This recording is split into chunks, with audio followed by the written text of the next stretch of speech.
Bien, de mi parte y de la de todos estos cristianos que están conmigo, te ofrezco hacer por ti todo lo que pudiéramos hacer, hasta morir. No dejes de escribirme y avisarme lo que pensares hacer, que yo te responderé siempre.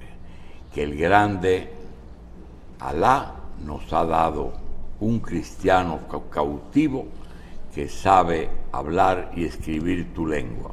Miguel de Cervantes, en El Quijote, primera parte, capítulo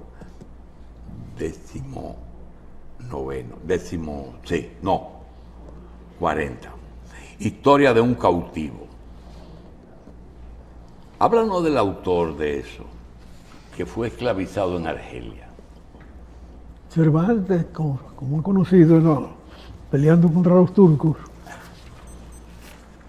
en la descomposición del Imperio Otomano, fue hecho preso y estuvo en Argelia preso 5 años. Muchas de las experiencias que él tuvo en ese tiempo, él las recoge en El Quijote, como parte de la trama de la obra, pero que son vivencias propias. Esa vivencia de convivencia entre árabes, entre musulmanes y cristianos, en la cárcel y en la vida cotidiana, es un testimonio en ese relato. Un relato largo, en la primera parte del Quijote, casi al final de la primera parte. Es muy memorable porque es una experiencia propia. Él está contando algo que le pasó a él. ¿Y él se convirtió al Islam? No, él habla de que ha tenido trato con islamitas en la prisión de convivencia. Yo pregunto porque ahí él habla de Alá. Sí, bueno, sí, que tengo un Alá, un musulmán. Tengo un musulmán que me ayuda, que es bondadoso, que podemos convivir. Le hablo de su Dios. ¿Eh? Sí, le hablaba de su Dios. Sí. ¿Cuál es la lección que nos deja? Bueno, que estamos viviendo un momento de muerte por muerte que no tiene sentido. Todos los días hay una guerra nueva y cada vez más se va implicando el problema de la fe y de la intolerancia de la fe. Es terrible las cosas que han hecho las intolerancias de la fe. Usted tiene su creencia, tenga su creencia, respétela, respéteme la mía. O el agnosticismo, o sea, no creo en nada, respételo. No se puede ¿Los tener... religiosos gravitan mucho en lo que está pasando hoy en el mundo? Oh, sí. Cada vez que estalla uno, ¿de qué liga procede? Como dicen Bueno, en la pelota. ¿De qué liga procede? ¿Es musulmán? ¿Es israelita? ¿Qué es? un tema difícil. Y tú no sabes, todo eso en definitiva son pleitos más terrenales que celestiales. En definitiva es eso. Todos esos intereses y la conmoción que hay en el mercado del petróleo, donde Rusia ha logrado vender el petróleo a la India y a los chinos, pero más barato que lo que se lo compraban los alemanes. Que dicen ahora que el problema en el Mar Rojo pudiera generar un conflicto con Arabia Saudita. Justamente, a raíz de esa frase, nos metimos en combustible y en un asunto clave. El proceso energético implica combustible, porque el combustible es lo que produce energía. Y el problema monetario. O va a dejar de ser. ¿Perdón? El combustible, es el que produce energía hoy. Podría, pero... Determinantemente, pero bien, está amenazado de dejar de ser. La energía, el combustible, la energía va a seguir. Ahora, el origen de cómo se va a producir es lo que puede cambiar. Ahora, eso y la moneda que desde hace siglos es la que produce el intercambio.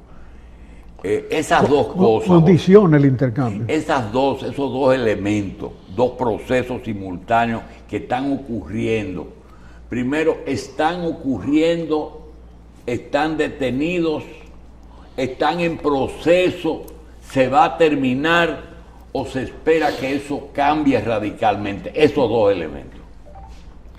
Pero se está viviendo, a pesar de la rigidez que tienen las entidades gubernamentales en el país para el manejo de esa situación. Aquí se están instalando paneles solares ya comerciales a cada rato. Y eso no tiene una anuencia oficial, ni mucho menos. Eso está lleno de reservas porque le descompone el esquema en que ellos están viviendo, que es un esquema ruinoso para el país, donde el Estado ha aceptado que la ganancia de los generadores es sagrada y las pérdidas del Estado en la distribución y cobro de la energía está garantizada. Y así no. Sin embargo, poco a poco, paso a paso, dolor a dolor, como dijo un ilustre dominicano en algún momento, aquí se está creciendo la inversión en energías renovables de todo tipo. Y eso es saludable. Ahora bien, si tú juntas las dos cosas, la hegemonía del dólar desde Bretton Woods, o sea, desde el fin de la Segunda Guerra Mundial, que se aceptó como moneda de referencia porque alguna había que buscar. Y el único país que salió indemne de la Segunda Guerra Mundial fue Estados Unidos de América. El resto estaba destruido, no maltrecho, no, destruido, literalmente, particularmente Rusia y Alemania. Estados Unidos hizo un buen negocio durante esa guerra. No, y después de la guerra, porque de la guerra sale él como la moneda determinante. Él acepta en Bretton Woods la propuesta, creo que de Keynes, una trascendente economista del momento, de que la reserva de oro de la Reserva Federal Americana fuera la referencia del valor del dólar para las negociaciones internacionales que iban a ser determinantes como quiera alrededor del dólar, no solo porque tuviera el respaldo de el oro, sino porque era la única economía existente donde tú podías llegar con esa moneda y comprar desde un panty hasta un carro, hasta una empresa, porque estaba ahí y te la podían entregar. Y eso se llegó a ver, no estoy imaginando cosas. Una vez los japoneses, ya con exceso de dólares, compraron el Rancho King. El Rancho King tiene un área mayor que la República Dominicana, o sea, más de 50.070 kilómetros cuadrados. Un rancho americano. Los japoneses pusieron el dinero ahí. Ahora, ese dinero estaba ejerciendo en la economía norteamericana. Independientemente de cómo se calcula el Producto Interno Bruto, que no tiene en cuenta ese tipo de inversiones, lo cierto es que la economía dominicana crecía por esa inversión. Después otro compró el edificio de la Chrysler. El edificio de la Chrysler seguía ejerciendo en Nueva York. O sea, creando riqueza, pobreza, haciendo negocio bien o mal dentro de Estados Unidos. Su economía se fortalecía. Y ellos no perdían nada con eso, pues esas cosas se quedaban allá adentro. Ahora mismo estamos viviendo un momento en que ese privilegio que tiene el dólar está en cuestión, porque los americanos emiten y emiten y emiten. Y el único trámite que tienen para emitir es que se pongan de acuerdo en el Congreso los dos partidos dominantes sobre el tamaño del déficit para santificar la operación. No, el tamaño del déficit ya no se puede discutir, se necesita emitir. Entonces, ¿qué te cedo a ti para que tú me aceptes una emisión propia que hace el otro partido? Esa es la realidad. ¿Hacia dónde conduce eso, ingeniero? Sí, mira, bueno, eso conduce a una desigualdad en la vida económica. Sí, pero hay algo que yo quisiera plantearle a los dos. Para mí, particularmente, resulta difícil, después de tantos años,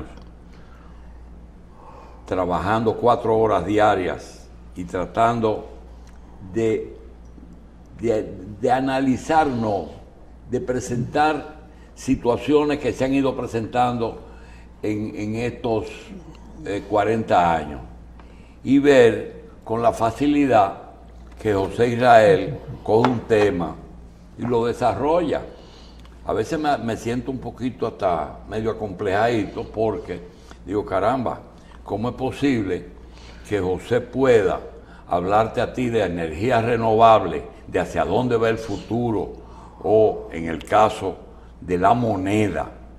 Yo le confieso aquí que hay temas como el de la moneda, que lo que me da ganas es decir, señores, nos vemos, no vuelvo más. Porque yo no entiendo absolutamente nada después de pasarme 40 años. Primero, que era el oro, después que era el dólar. Y ahora en una computadora crean una moneda, y esa moneda en algunos sitios funciona, en otros no, pero es una moneda.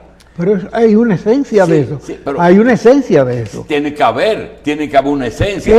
Esa moneda que ya ha provocado ruinas grandísimas y operaciones positivas, es una duda sobre la otra moneda. Muy bien, es una el que está metiendo ese cuarto ahí es porque está buscando un refugio. Lo que no quiero es quemar un tema que debe de ser de desarrollo de ustedes en unos días, sino más mencionarlo. Pero si tú coges otras áreas, el área de los gobiernos, cuando tú ves que Argentina aparece Milei, cuando aparecen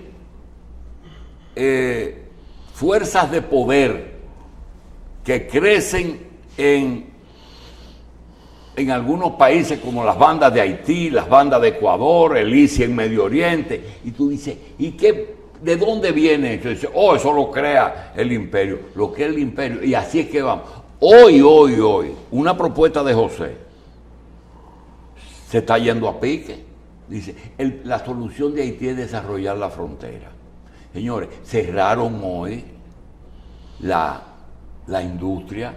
La zona franca. De la zona franca de Dajabón. La cerraron. Codevi. Sí, pero involucionamos en algunas cosas. Y si tú coges hasta la política local, José, que estamos en elecciones, y que generalmente ese tema uno lo pospone en el caso tuyo, pues no queremos entrar en pendejadas. Pero cuando tú tienes un muchacho que si se postulase hoy, madurado con carburo, en contra hasta de su propio papá, le gana. Entonces, ¿cómo es que funciona la política hoy? Ese joven que va a ser candidato o que es candidato a la senaduría, en caso de que logre una candidatura a la presidencia de otro partido, le gana al papá. Y no es producto 100% de ser el hijo de. Entonces yo te digo, y quiero aprovechar que tú estás, que me siento que como que ya yo no tengo material para contestar cosas. Tú la tienes y tú debes hacer 24 horas, porque hablaste del hidrógeno, del hidrógeno para energía. Fue hidrógeno que se habló. De los avances en sentido Sí, pero se habló de hidrógeno. Y cuando alguien dice, dile a José Israel que eso es muy caro, ya hay países que tienen inicio en la producción de eso, ¿verdad? Todo el mundo va por ese camino. Y coge el periódico y te dice que Falconbridge puede cerrar. ¿Qué pasa con el ferroníquel? ¿Verdad? Que el sur, ¿cómo se llama? Pedernales es el futuro turístico. ¿Qué pasó con la bauxita? Entonces, yo no tengo respuesta para el 90% de los temas que la gente quiere conocer y quiere que le explique. No es que quieren cambiar, sencillamente conocer. El tema ahora es energético y monetario. Los interrumpí. Sigan, pero dijiste que la moneda digital tiene su razón. ¿Por qué? Porque expresa la duda sobre la moneda no digital. Sobre la otra. Sobre la fiduciaria, ¿cómo se llama? La de papel. Y ahora que nos damos cuenta. Bueno, no. Esa duda existe siempre, pero ahí se inventó unos efectos especiales. Una alternativa. Una alternativa, si sea ideal y falta, que es probable, porque en esos momentos de grandes dudas cualquiera se equivoca y a cualquiera se coge de tonto. Pero lo cierto es que hay mucha gente que juega esa barbaridad noche por noche y día por día. ¿Y cómo interactúa el problema energético con el asunto monetario? Bueno, porque son dos condicionantes universales. Quien tiene petróleo no tiene ni que trabajar. Simplemente sacar el petróleo, conceder el petróleo y vivir como viven Lo que hacen los Arabia Saudita. los de Arabia Saudita y de donde quiera que hay mucho petróleo. Mucho petróleo. Bueno, Venezuela se descuidó. Bueno, Venezuela ha hecho una obra de arte, hacer pobre a una nación rica. Es una obra de arte gubernamental. Una joya. Pero lo cierto es que eso es una desigualdad universal. Como el dólar como elemento de referencia de todos los países del mundo es un anacronismo ya, que si fue necesario en un momento coyuntural, se ha convertido en un condicionante de la vida económica. Porque cada vez que Estados Unidos autoriza una emisión de dólares, le está empobreciendo a otros pueblos. Porque la moneda de referencia va variando de valor y ellos no reconocen eso. No han aceptado nunca que esa moneda vale $33 a la onza. Cuando la economía europea comenzó a emparejarse después de la Segunda Guerra Mundial, naturalmente comenzó en Francia, que era un país importante, donde la guerra no destruyó nada, o destruyó muy poco. Estaba al frente el general de Gaulle, que hizo la guerra desde Inglaterra, porque la guerra dentro de Francia la hicieron los partisanos, los guerrilleros, la gente del montón. Tanto es así que en el primer gobierno de Gaulle, el ministro de Defensa era Jacques Duclos, el secretario general del Partido Comunista, porque ellos sí habían luchado junto a los guerrilleros. Pero la realidad va cambiando. Entonces Francia le dice a Nixon, que es el presidente norteamericano, le pide, bueno, yo tengo aquí una reserva en dólares, dámela en oro. Entonces Nixon dice, no, vamos a ver cuál es el precio del oro. Y De Gaulle tuvo que meterse la lengua en un sitio inapropiado. Y tuvo que aceptar esa imposición. Entonces esa moneda no vale eso. Esa moneda no ha tenido el reconocimiento del valor. Luego vino el problema de los eurodólares, ya en todo el marco de Europa. Todo el marco de Europa tenía problemas de dólares que no podían convertir al valor que ellos entendían que tenía su tenencia. El dólar sigue siendo la moneda de referencia, a pesar de que la realidad ha ido cambiando, el poder se ha ido repartiendo, hay economías que son emergentes, pero esa es la realidad que tenemos. ¿Qué tan lejos estamos de un nuevo Bretton Woods? No será un Bretton Woods, porque Bretton Woods era una situación creada con un solo triunfador y muchos países destruidos. Potencias del tamaño de Rusia y la Unión Soviética de entonces, toda Europa prácticamente, Japón con las manos en alto. Japón no fue destruido, pero el golpe de Hiroshima y Nagasaki, dos bombas atómicas, ratificaba el poderío americano y detuvo a Rusia en su avance hacia París. De manera que cualquiera se dejaba coger camán en una situación como esa y se tragaba la situación.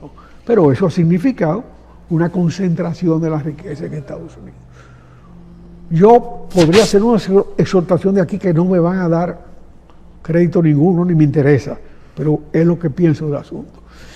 La manifestación más virtuosa por sus efectos del manejo de la economía mundial y los aspectos políticos fue la alianza de China y los Estados Unidos, que concibió por cualquier otro fin Nixon precisamente y Kissinger con China. 750 millones de gente pasó a la civilización, pasó a vivir en el mundo moderno. China es la segunda potencia mundial, hija de esa sinergia. Y si eso no se toma en cuenta, no se está estudiando la historia viva por sus efectos. Quiere decir entonces que estamos involucionando, porque la tendencia ahora es a negar todo ese proceso. Y hacer los enfrentamientos más primitivos, y a darle pavor a los enfrentamientos más primitivos, que son los enfrentamientos por la fe.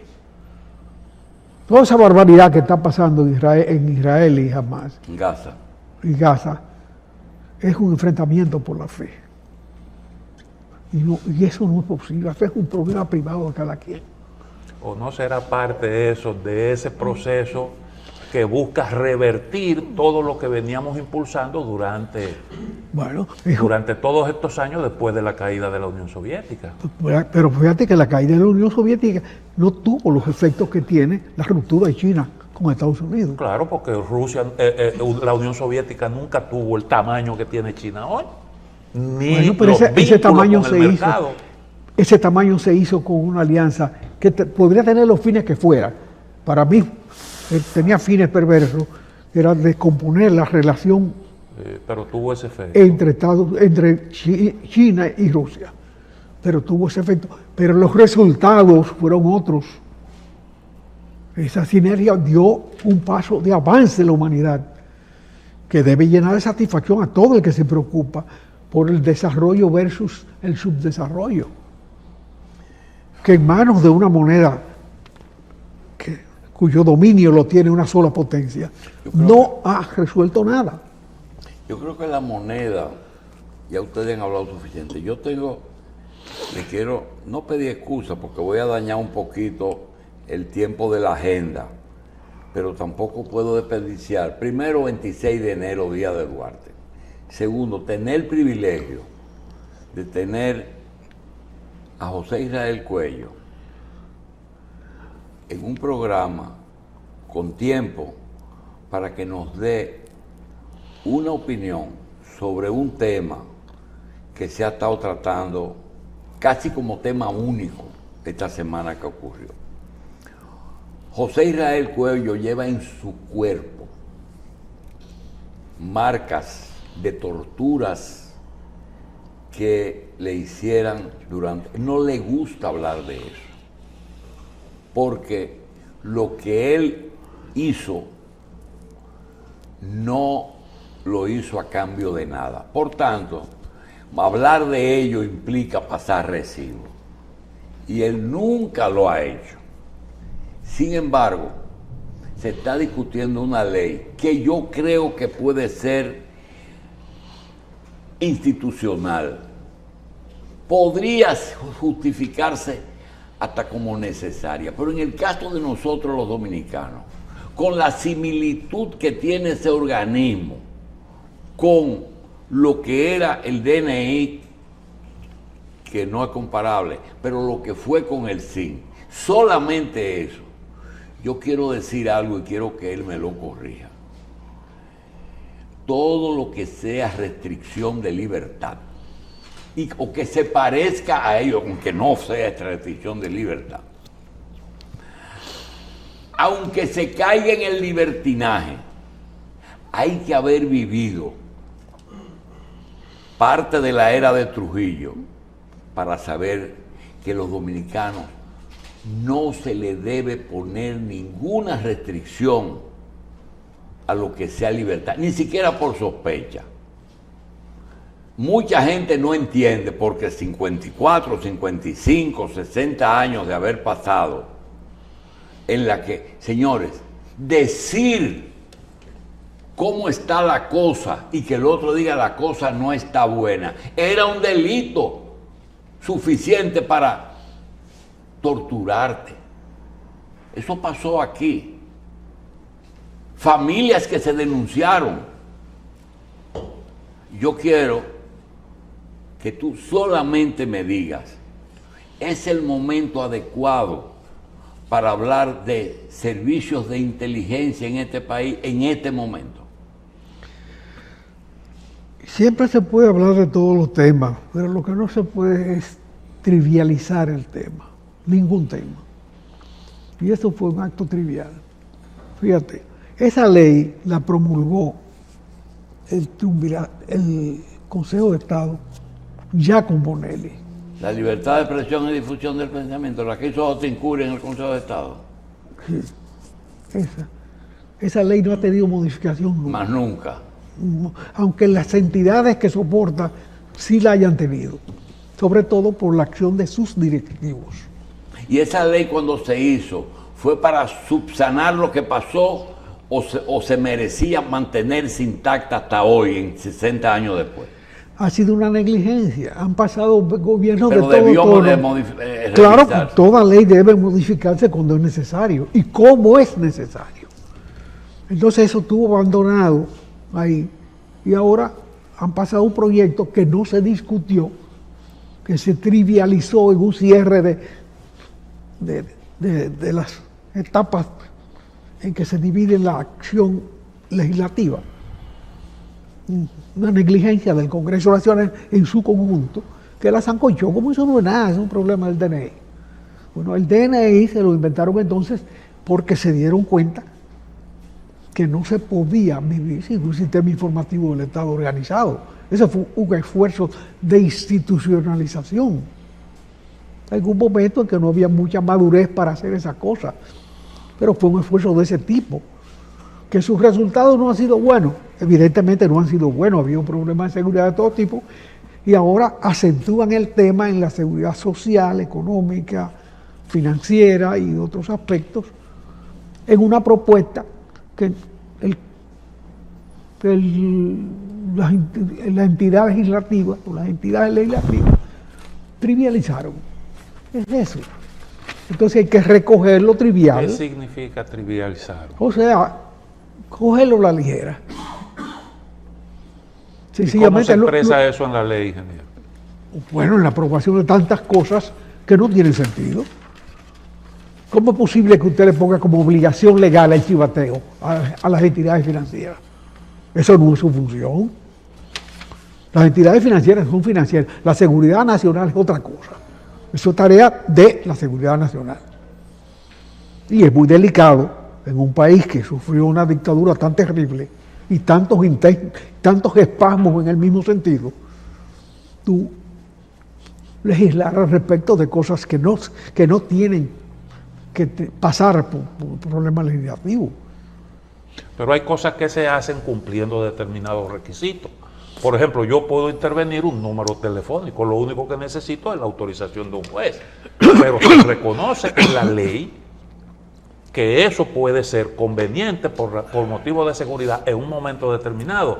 O, por ejemplo, la información bancaria que sea necesaria para usted determinar si hay algún tipo de delito, como lavado de dinero y ese tipo de cosas, que incluso hay intercambio entre distintos países en lo que tiene que ver con información. Bueno, eso es lo que hay que establecer en la ley. Exactamente. ¿Qué límite es problema de seguridad y qué límite es problema de inseguridad?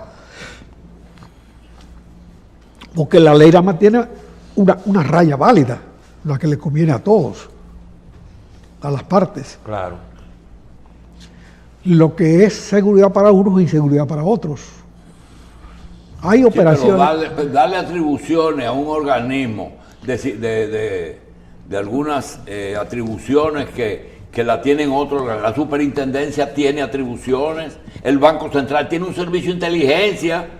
El Banco Central de la República tiene un servicio no de inteligencia política, pero de información que conoce todas las operaciones de los bancos. Entonces, lo que se puede hablar es que se le está dando muchos poderes, como las que dijeron de los bancos ustedes.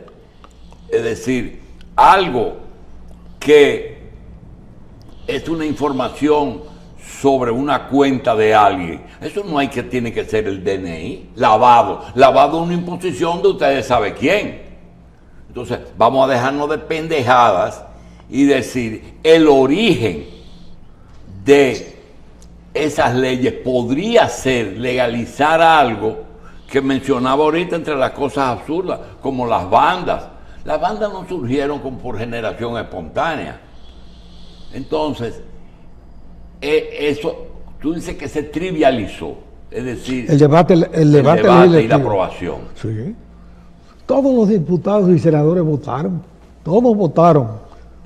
La mayoría no leyó nunca el proyecto, evidentemente. Como suele suceder. Como suele ocurrir aquí. Que ahora estamos discutiendo el asunto de una coyuntura político-electoral. Vamos entonces a volver al tema original. O sea, José, hemos hablado de energía. Habla un poquito de los minerales y de nuestro sector minero. El problema, fíjate, para concluir eso, es que el paradigma energético ha variado ya en la humanidad completa.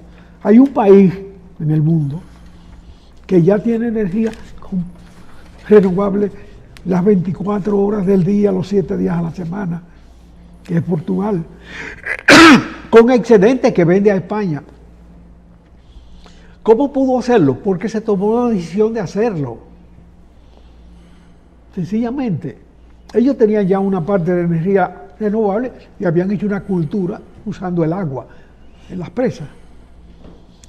Hay que recordar que Franco, cuando triunfó en la terrible guerra civil española, hizo una política de pantanos, como le llamaban los españoles, le llaman, de hacer presas, aunque no se pusieran para producir energía todavía, donde quiera que se pudiera hacer, que hubiera una situación orográfica que lo permitiera o facilitara, para que el agua no fuera al mar sin otro uso que no fuera agrícola o energético.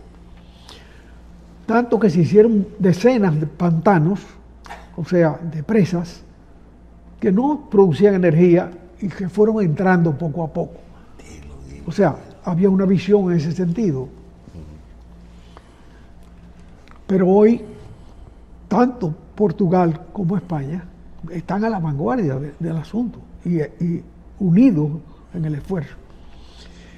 El paradigma energético lo que ha hecho es concentrar en los países que tienen la dicha, ellos, la desdicha la tienen los otros, de tener en el seno de su tierra combustibles fósiles. Los daños de la energía de origen fósil ya están. El cambio climático se ha producido. Lo que está pasando hoy, donde un tiburón apareció ejerciendo en un lago helado, y él seguía nadando ahí. Y no se ha muerto por el frío, pero está ahí en condiciones insólitas. El tema de los minerales, ingeniero. Hay una noticia, ¿y cuál es? Sí, bien, que tenemos el New York Times publica que, publicó hace apenas un momento el New York Times de que una corte de Kenia bloqueó el despliegue de una fuerza policial en Haití, una fuerza de 1.000 hombres que había intención de que fuera la que liderara una coalición internacional para devolver la seguridad en ese país caribeño controlado por las bandas. El alegato de la Corte es que ese desplazamiento sería contrario a la Constitución de Kenia. Eso es lo que... Pero es un mandato, o sea, está contraviniendo lo que es una disposición de Naciones Unidas. Están jugando voleibol con Haití. No, ahí hay más. Ahí hay más. Si tú buscas en Google, te aparece todo. Kenia es un centro de distribución de droga, el más grande de África. ¿En Kenia? Ellos lo que están buscando un punto en Haití para su negocio. Y ese es un pleito de droga. Eso de la corte que anuló es un pleito de droga. Olvídalo, busca para que tú veas la cantidad de información que hay sobre el tráfico de droga de Kenia, no para su consumo interno, que en definitiva debe ser bajo, sino como centro de exportación y de contingentación de las exportaciones. Ahora mire por dónde va Haití, que ya está cerrada la zona franca. La principal fuente de empleo de Haití ahora mismo es esa zona franca. Sí. Quizás la única ordenada. Sí. Las otras son fuentes precarias. Como es el mercado internacional en Dajabón, es un mercado precario, hijo de la espontaneidad, pero ya con la virtud de haber incorporado mucha gente a la vida más o menos civilizada, al trabajo. Porque no se puede vivir de la caridad eternamente. Los conjuntos humanos tienen que tener fines colectivos de reproducción producción, consumo. Ingeniero, los minerales. Fíjate, los minerales hay que tener mucho cuidado con tomar decisiones precipitadas. La energía eólica está determinada, las inversiones están siendo bien hechas en el mundo entero. La energía solar es una fuente de riqueza enorme. Todos los bosques del mundo han vivido de eso durante toda su existencia. Y en consecuencia, llevarla a la producción de electricidad no es un problema difícil.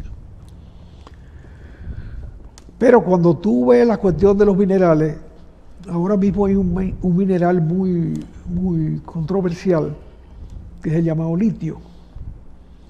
Es un mineral que no ha sido explotado por la humanidad,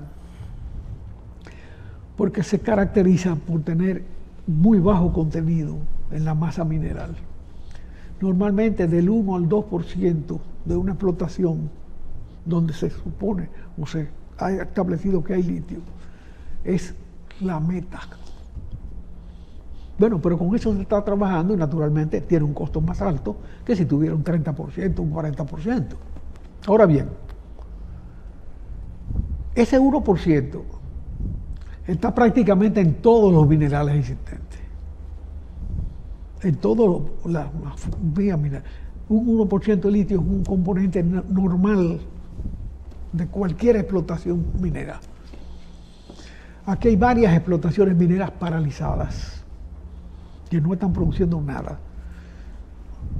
Las minas de sal de la parte sur, de Barahona, esa zona. Las minas de bauxita, las minas de ferroníquel, y no recuerdo cuál otra,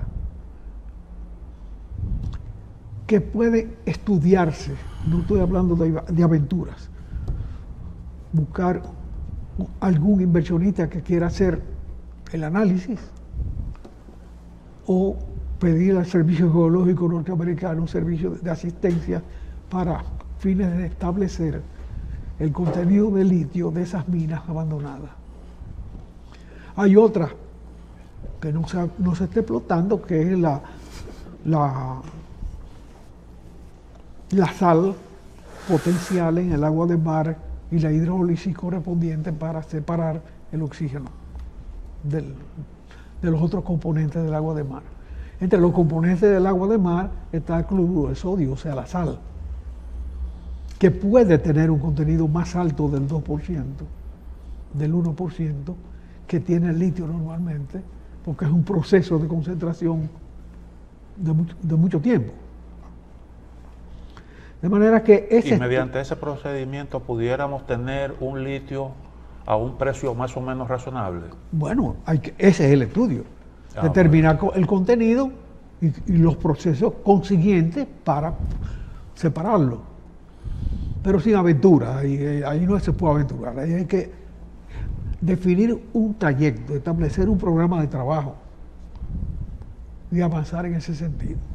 Naturalmente todas esas cosas se modifican día a día y a un país que está en un momento importante de su crecimiento económico por otros aspectos, no se le puede imponer tareas que es para países que tienen más capital disponible,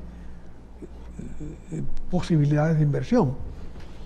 Pero sí hay que avanzar en ese sentido, porque no se puede seguir haciendo concesiones como esa que se permitió en Falcon Bridge, donde un grupo de aventureros viene aquí y acepta firmar los papeles de que se compromete a lo único que pusieron, ese grupo que está ahí y que ya se mandó, ya es donde está. Ellos aceptaron asumir el pasivo ecológico de la mina, en cuyo que consta en el contrato original de que debe asumirlo quien explote. O sea, reparar la naturaleza que fue destruida por una explotación que ya terminó porque no tiene rendimiento económico. Bien, yo creo que hay una propuesta. Pero se fueron sin hacer eso, por supuesto, y nadie lo va a encontrar. El Estado fue indiferente frente a esa situación y el retiro sin cumplimiento del contrato. Entonces la mina debe intervenirse en estas condiciones y ver qué uso se le da. Porque realmente ese pueblo de Bonao y otras zonas circundantes depende de esa mina. Ahí se construyó un mundo propio, que ahora se deja en el abandono como se deja en el abandono una mina abierta. No somos pioneros en esa situación. Normalmente los minerales se han explotado con esa negligencia. Bien, ingeniero, cuéntenos cómo van las cosas en Argentina. Vivimos ahora recientemente, bueno, unos ya 45 días después de haberse instalado Milei, hay un paro general. Generalísimo. ¿Cómo van las cosas? ¿Qué es lo que está pasando ahí? Él logró una obra de arte, una argentinada. Una argentinada. Bueno, pero Argentina tuvo a la señora Kirchner como presidenta y después vicepresidenta. Yo creo que ella la bajaron a la base después de haber sido presidenta. Bueno, ahora el peronismo no tiene un líder bien definido. No, ese es otro problema que está afectando a la Argentina. Bueno, pues, después de un ejercicio más o menos caricaturesco del peronismo en el poder, pues deben descansar un poco. Bueno, los peronistas no se atrevieron a hacer los ajustes. Todo indica que Argentina necesita ajustes. La cuestión es qué tipo de ajuste y cómo está abordando bueno, eso precisamente el nuevo presidente. En América Latina hay 4 países que tienen litio establecido ya. Argentina es uno. Argentina tiene creo que el segundo nivel de concentración del litio de los 4 países. Chile, Argentina, Bolivia y Perú. El segundo es Argentina, el primero no sé cuál es, o no recuerdo. Ellos pueden negociar con eso. O sea, ir al Fondo Monetario Internacional simplemente para refinanciar una deuda, aumentar los plazos, bajar un poco los intereses y dame un dinerito para arrancar. Eso a cambio de rebajar el sueldo a los pobres, a las víctimas esenciales de un desorden financiero nacional en el cual no tienen la culpa, en el cual no tienen ni arte ni parte más que ser víctimas. A mí me parece demasiado cruel. Cuando tú tienes riquezas no explotadas, que tú puedes negociar con el riesgo de otro.